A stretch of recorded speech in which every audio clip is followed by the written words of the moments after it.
कुमार नारद मुनींना भागवत सप्ताहाचा विधी सांगू लागले. तो सर्वांनीच श्रवण करायला हवा.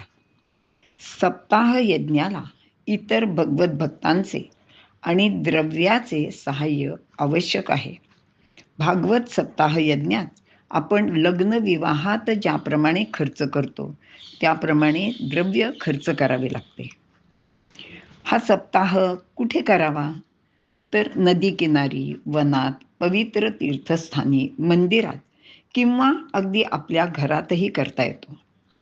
भागवत श्रवणास कुठलाही मुहूर्त पाहण्याची गरज नाही, कारण देह क्षणभंगूर आहे. म्हणजे आपल्याला वाटलं की कधीतरी अजून 4 महिन्यांनी करू, तर तोपर्यंत आपल्या देहाची शाश्वती नाही. पण लौकिकदृष्ट्या मुहूर्त शुभ काल दिवस पाहून प्रारंभ करावा. घरात सप्ताह करायचा असेल तर घर स्वच्छ करावे, आपल्या इष्टमित्रांना बोलवावे, त्यांना श्रवणास येण्याची विनंती करावी, परगावच्या लोकांनाही बोलवावे. भागवत सप्ताह श्रवण करण्यासाठी सहकुटुंब सर्वांना आमंत्रण करावे. म्हणजे आपण लग्नपत्रिकेत छापतो की नाही, आपल्या इष्ट मित्र मैत्रिणींसह सहकुटुंब सहपरिवार यावे, अगदी तसंच ह्याचं बोलवणे करायचे आहे. आणि येथे सर्व समाजही जमायला पाहिजे, कारण हा अपूर्व असा रसमय सप्ताह असतो. कथामृत पानासाठी तत्पर होऊन प्रेमाने सगळ्यांनी एकत्र यावं.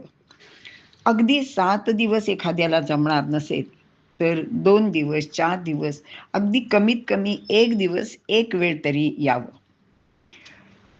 याचबरोबर सर्व स्त्री आणि शूद्र या लोकांना इथे बोलवण्याची सोय करावी, त्यांनाही बोलवावे, कारण त्यांनाही या श्रवणाचा अधिकार आहे. आलेल्या पाहुण्यांची राहण्याची भोजनाची सर्व व्यवस्था उत्तम करावी. वनात सप्ताह करायचा असेल तर तिथे मोठा उत्तम प्रकारचा मांडव घालावा. केळीचे खुंट आम्रपल्लव सगळीकडे लावावेत, तोरणे बांधावीत, चारही दिशांना ध्वज लावावेत. बसण्याची स्थाने आणि आसने यांची उत्तम व्यवस्था करावी. यामध्ये वक्त्यासाठी अत्यंत सुंदर आणि उच्चासन तयार करावे. व्यासपीठ मांडावे, ते सुद्धा सुशोभित करावे. वक्त्याच्या साह्यासाठी एक उपवक्ता सुद्धा नेमावा, त्याचेही आसन बरोबरीने मांडावे. आता उपवक्ता कशासाठी? तर कधी कधी खूप तास बोलायचं असल्यामुळे जो प्रमुख वक्ता आहे त्याला बोलताना दम लागू शकतो, खोकला येऊ शकतो किंवा काहीतरी व्यत्ययमध्ये येऊ शकतो. यासाठी एक उपवक्ता असायला पाहिजे. वक्त्याने पूर्व दिशेस तोंड करून बसावे, दक्षिण अथवा पश्चिमेला तोंड करू नये. तो सदाचार संपन्न, विद्वान, दृष्टांत कुशल, शास्त्रवेत्ता, धैर्यवान आणि अत्यंत निस्पृह असावा.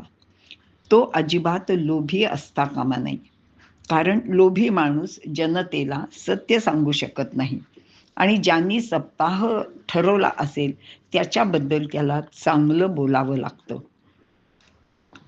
दुसरं असं असतं की जर वक्ता लोभी असेल तर आपल्या हातनं काही श्रोत्यांना राग येईल असं बोललं गेलं किंवा त्या यजमानाच्या बाबतीत काही बोललं गेलं तर त्याची मिळकत बुडेल अशी सुद्धा त्याला भीती असते.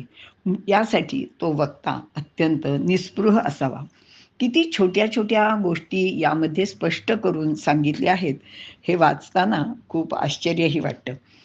तसेच श्रोता सुद्धा स्त्रैण, पाखंडी, अहंकारी आणि नास्तिक नसावा.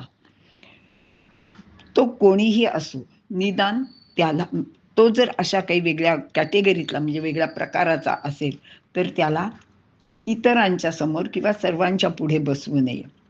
आता या सर्व श्रोत्यांनी आणि वक्त्यांनी दिवसभराचा त्यांचा नियम कसा असायला पाहिजे ह्याबाबत कुमार नारदांना सांगतायत. ते सांगतायत की सर्वांनी अगदी पहाटे उठावे, आपले नित्य कर्म आवरून, पूजा नित्याचा पाठ करून, रोजचे सर्व आपले दैनंदिन नियम जे आहेत ते करून आपण कथा सुरू होण्यापूर्वी जागेवर येऊन बसावे. सप्ताहात प्रथम विघ्ननाशक गणेशाचे पूजन करावे, नवग्रहांचे पूजन करावे, वरुणाचे पूजन करून कलश स्थापना आणि पुण्याह वाचन करावे, पितृतर्पणही करावे, गोपाल श्रीकृष्णाची मूर्ती आणि तुलसी त्याच्याजवळ मांडावी, अखंड नंदादीप लावावा, तो तेलाचा किंवा तुपाचा असला तरी चालेल. ग्रंथ मांडून यथाविधी ग्रंथाचे पूजन करावे आणि हात जोडून ग्रंथरूपी श्रीकृष्णाची प्रार्थना करावी.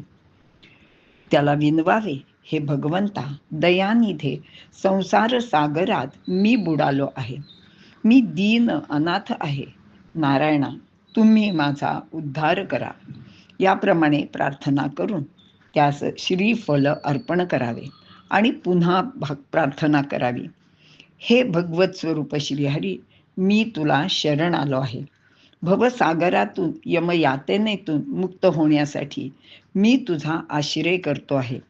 भगवंता तू माझे सर्व मनोरथ पूर्ण कर आणि 7 दिवस ही कथा निर्विघ्नपणे माझ्या हातून श्रवण होऊ दे. वक्त्याने प्रार्थना करावी की माझ्या हातून या कथेचं निरूपण 7 दिवस निर्विघ्नपणे व्हावे. मी तुझ्या चरणाचा दास आहे. याप्रमाणे अनन्य भावाने प्रार्थना करून वक्त्याची यथाविधी पूजा करावी. वस्त्र, पुष्पमाला, भूषणे वगैरे अर्पण करून त्यालाही हात जोडून प्रार्थना करावी. महाराज, आपण शुकदेव स्वरूप आहात. आपण बोध करण्यात कुशल आणि ज्ञानीही आहात. या भागवत ग्रंथात काय सांगितले आहे ते आपण आम्हाला सांगून आमचे अज्ञान नष्ट करावे. वक्त्याची प्रार्थना करून व्यासपीठासमोर साष्टांग दंडवत घालावे आणि एकाग्र चित्ताने श्रवणास बसावे. आपण वक्त्यापेक्षा उंच आसनावर बसू नये, उद्धटपणे वागू नये, नीट मांडी घालून बसावे. आपल्याबरोबर लहान मुलांना मांडीवर किंवा जवळ घेऊन बसू नये. तसेच कथा श्रवण करताना मधून मधून उठूनही जाऊ नये. अर्थात कथेमध्ये कोणता विक्षेप होईल असे कोणतेच कृत्य करू नये. 7 दिवसपर्यंत नियम करावेत आणि ते पाळावेत. ओम नमो भगवते वासुदेवाय या मंत्राचा स्वतः किंवा ब्राह्मणांकडून जप करून घ्यावा. सर्व विद्वान, शास्त्री, प्रवचनकार, कीर्तनकार यांचाही सत्कार करावा. सप्ताह कालात स्त्री, पुत्र, घर, द्रव्य, उद्योग वगैरे कशाचीही चिंता करू नये. शुद्ध आणि एकाग्र चित्ताने कथा श्रवण करावी, म्हणजे उत्तम फळ मिळेल आणि सफलता प्राप्त होईल.